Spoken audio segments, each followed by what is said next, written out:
Good evening, everyone. One and all present here. My name is Samiksha, and she is Devanshi. We are here to represent defense sector, in which we have select HUL company.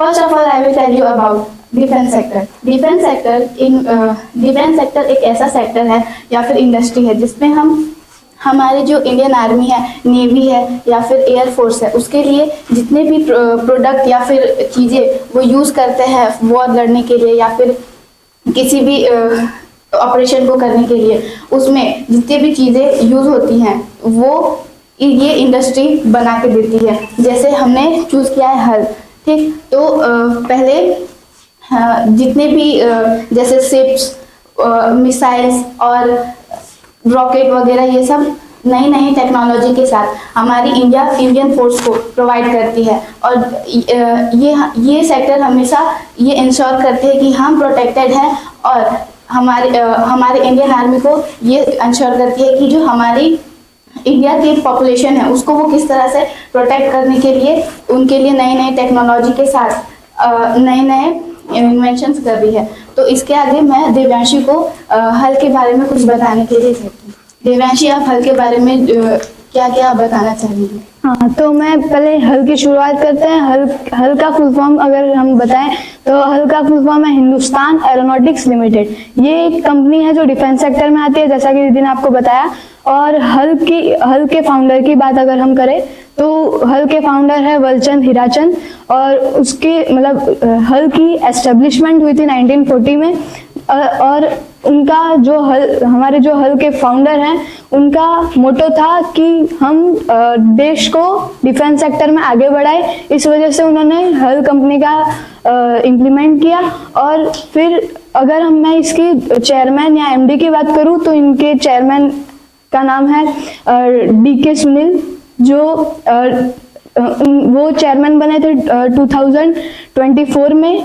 और इनका भी मोटो ये था कि हम India को इतनी अच्छी तरीके से बूस्ट कर दें डिफेंस सेक्टर में कि आगे जाके फ्यूचर में हमें किसी और कंट्री पे डिपेंड होने की ज़रूरत ना पड़े, या फिर हम किसी और कंट्री पे डिपेंड ना रहे। जो हमारे डिफेंस सेक्टर में जितने भी ज़रूरी चीज़ें यूज़ होती है, जैसे कि गन्स वगैरह है, और जो ये एयरक्राफ्ट है, और जो रॉकेट्स हैं, और जितनी भी सारी चीज़ें होती है वो दूसरी कंट्री से हमें लेने की ज़रूरत ना पड़े। इस वजह से जो हमारे चेयरमैन हैं डीके सुनील, उनका मोटो यही था कि हम इंडिया को इतनी अच्छी तरीके से बूस्ट कर दें डिफेंस सेक्टर में कि आगे जाके फ्यूचर में हमें दूसरी कंट्रीज पे डिपेंड ना होना पड़े। इससे हमारा पहला है कि मेक इन इंडिया बूस्ट होगा, जिससे गवर्नमेंट को अच्छा प्रॉफिट है। और अगर तो यही हमारे जो चेयरमैन है वो चाहते हैं।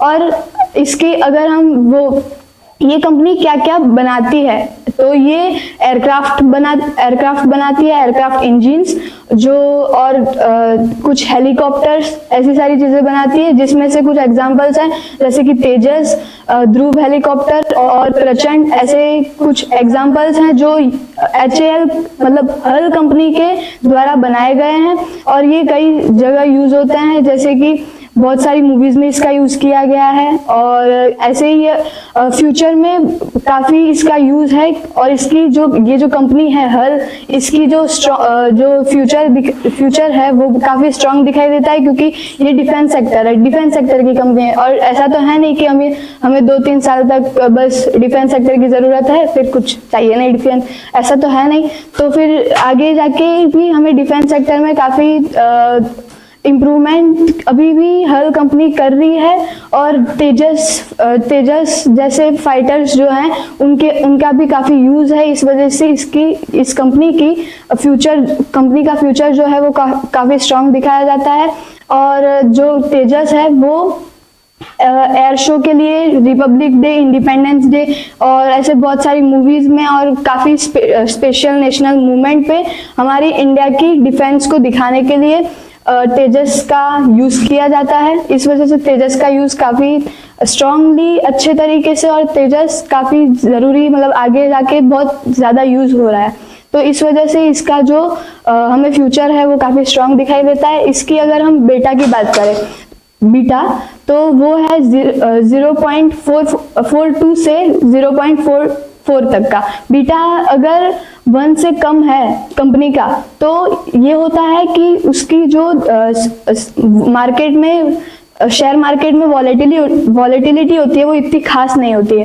तो चूंकि अगर हम हल कंपनी की बात करें तो उसका 1 से कम है, तो इसकी शॉर्ट टर्म इन्वेस्टमेंट में इसकी जो वॉलेटिलिटी है वो कम है। तो इस वजह से हल जो है वो लॉन्ग टर्म इन्वेस्टमेंट के लिए काफी स्ट्रांग है। इसका वो शॉर्ट टर्म तो हालांकि वीक है, बट इसका जो लॉन्ग टर्म इन्वेस्टमेंट है वो काफी स्ट्रांग है। इस वजह से हम इसमें इन्वेस्ट करने के बारे में भी सोच सकते हैं, और इसी वजह से हम लोग ने ये हल कंपनी को सिलेक्ट किया। और ये हल कंपनी जो है वो सभी सेक्टर्स में अच्छी है, ये बनाती भी है, इसको डिजाइन भी करती है, मैन्युफैक्चर भी करती है। इस वजह से हमने इस कंपनी को चुना।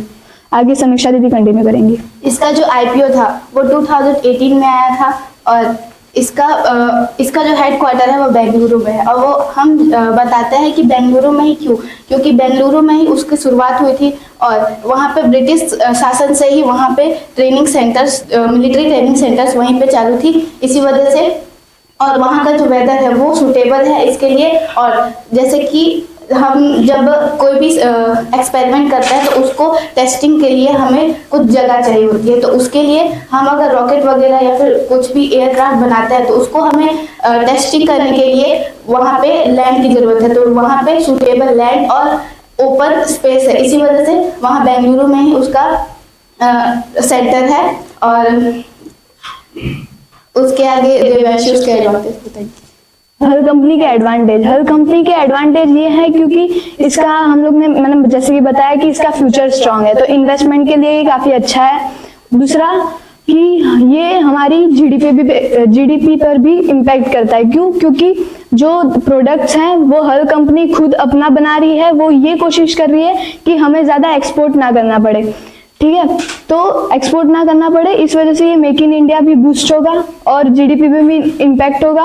इसी वजह से इसके काफी एडवांटेजेस हैं कि हर कंपनी के ऐसे ही कुछ एडवांटेजेस है। और अगर हम डिसएडवांटेजेस की बात करें तो डिसएडवांटेजेस इतने खास नहीं दिखाई देते हैं, ना के बराबर है, चूंकि ये डिफेंस सेक्टर में है। इस वजह से सिर्फ एक ही है कि हाँ, ये जो कंपनी है वो गवर्नमेंट पे टोटली डिपेंड है, मतलब इसमें इस वजह से ये डिसएडवांटेज है क्योंकि गवर्नमेंट के पास बाकी सारे सेक्टर भी है। ऐसा तो है नहीं कि उसके पास सिर्फ डिफेंस सेक्टर ही है। इस वजह से उसके पास काफी सारे सेक्टर है, अदर सेक्टर्स भी हैं, उसको भी संभाल रही है गवर्नमेंट। इस वजह से इसमें डिले, जो ऑर्डर्स होते हैं वो डिले होने का रिस्क है। इस वजह से इसके ये एडवांटेजेस है और डिसएडवांटेजेस है। अब मैं बताती हूँ हल का स्पेशल यूज। हल का जो जितने भी एयरक्राफ्ट या फिर रॉकेट वगैरह जो है वो बहुत सारी जगह में यूज हुआ है। जैसे बहुत सारी मूवीज में, देवांशी ने बताया था, मूवीज में हुई है, और कारगिल वॉर में भी 1999 में जो वॉर हुआ था कारगिल वॉर, उसमें भी हल के एयर फाइटर्स उन सब का यूज हुआ है। और जितने भी मूवीज है, जैसे आप लोग वेल नोन होंगे उन मूवीज से, पहला मूवी है उरी, उसमें जो तेजस फाइटर जेट है वो यूज हुआ है। और रंग दे बसंती और गुंजन सक्सेना द कारगिल गर्ल, उसमें भी ये तेजस फाइटर जो है यूज हुआ है। और जैसा कि देवांशी ने बताया, कुछ एग्जांपल्स भी दिए थे। फेमस प्रोजेक्ट है प्रचंड एक अटैकिंग हेलीकॉप्टर है, और तेजस एक फाइटर जेट है, और ध्रुव एक हेलीकॉप्टर है जो कि गुंजन सक्सेना में यूज हुआ है। और उसके आगे देवांशी आप बताना चाहेंगे कि हमने ये हल क्यों बनाया गया? हल, मैंने बताया ना, हल क्यों बनाया गया, क्योंकि उसको फ्यूचर को स्ट्रांग बनाना था डिफेंस सेक्टर में। ये चेयरमैन और हमारे जो फाउंडर थे हल के, वो दोनों यही चाहते थे कि डिफेंस सेक्टर को बूस्ट करना है। इस वजह से ये और इसमें मैंने बताया कि मेक इन इंडिया बूस्ट हो रहा है, इसी वजह से ये सब, इसी वजह से हल का इम्प्लीमेंट हुआ कि हल को एस्टेब्लिश किया गया। और इससे जो है कि इंडिया का डिफेंस सेक्टर बूम होगा। और ऐसे ही आगे क्या, और इसमें स्टूडेंट्स के लिए बहुत सारे करियर ऑप्शंस भी है, जैसे aeronautical engineer, mechanical engineer, electronical engineer. और इसमें इसरो भी इसका हेल्प लेता है। जैसे इसरो सैटेलाइट और रॉकेट्स के पार्ट हल बनाता है, तो उससे इसरो को हेल्प मिलती है। इसी वजह से इसरो भी उसका यूज़ करता है हल का। और इसमें इसका ये जो कंपनी है वो लार्ज कैप कंपनी है। इसका जो मार्केट कैप है 2.9 लाख करोड़ है, और इसका जो पीई है वो 35 है। इसका जो ROE है, ROE का मतलब होता है return on equity. Return on equity मतलब शेयर्स होल्डर के पैसे से कंपनी कितना प्रॉफिट कमा रही है, वो होता है ROE। तो ये है, इसका जो ROE है वो है 26%, और इसका जो ROCE है वो इसका मतलब होता है रिटर्न्स ऑन कैपिटल एम्प्लॉयड, जो कि इसका जो है 34% है। इसका मतलब होता है कि बोरोड मनी और कंपनी का अपना पैसा, उससे कंपनी कितनी प्रॉफिट कमा रही है, वो होता है ROCE। और इसका जो फेस वैल्यू है वो है 5 रुपीज पर शेयर, और इसका जो टर्नओवर है और रेवेन्यू है वो है 30 लाख करोड़। और इसका जो पीई तो मैंने बता दिया। उसके आगे मैं देवांशी, आप क्या बोलते हैं, बुक वैल्यू या और फेस वैल्यू आप बता सकती हैं। पहले मैं बुक वैल्यू बता देती हूँ कि जो बुक वैल्यू जो है वो इसकी 555 रुपीज है। हाँ, अब मैं एक्सप्लेन करती हूँ कि बुक वैल्यू और फेस वैल्यू है क्या। तो पहले मैं फेस वैल्यू की बात करती हूँ। फेस वैल्यू वो होता है कि जैसे कि मैंने फेस वैल्यू वो है, नहीं पहले बुक वैल्यू बताती हूँ। बुक वैल्यू वो होता है कि जो कंपनी है उसके पास कितना लैंड, जो उसकी कितने पास मशीन्स या फिर कितनी कैश और कितना डेब्ट है, ये सारी चीजें मिला के ही बनता है बुक वैल्यू। और फेस वैल्यू जो होता है, जैसे कि बताया कि फेस वैल्यू 5 है कि हमें ऑफिशियली कितना देना पड़ता है पर शेयर पर। जैसे कि ये कंपनी का है 5 रुपीज, तो एक शेयर पर हमें 5 रुपीज देने पड़ेंगे, तो वही है हमारा फेस वैल्यू। और इसका जो फ्यूचर है वो बहुत ज़्यादा ब्राइट है। इसमें जैसे इसका जो ये जो तेजस है, तेजस के अभी बहुत सारे डिमांड है, तो इसकी वजह से फ्यूचर में बहुत मतलब इसमें आप इन्वेस्ट कर सकते हैं। और तेजस को नई नई टेक्नोलॉजी के साथ ये जो हल है वो और भी आगे बढ़ाने की कोशिश कर रहा है। इसी वजह से आप इसमें इन्वेस्ट कर सकते हैं। और हम अपना जो प्रेजेंटेशन है यहीं पे एंड करते हैं।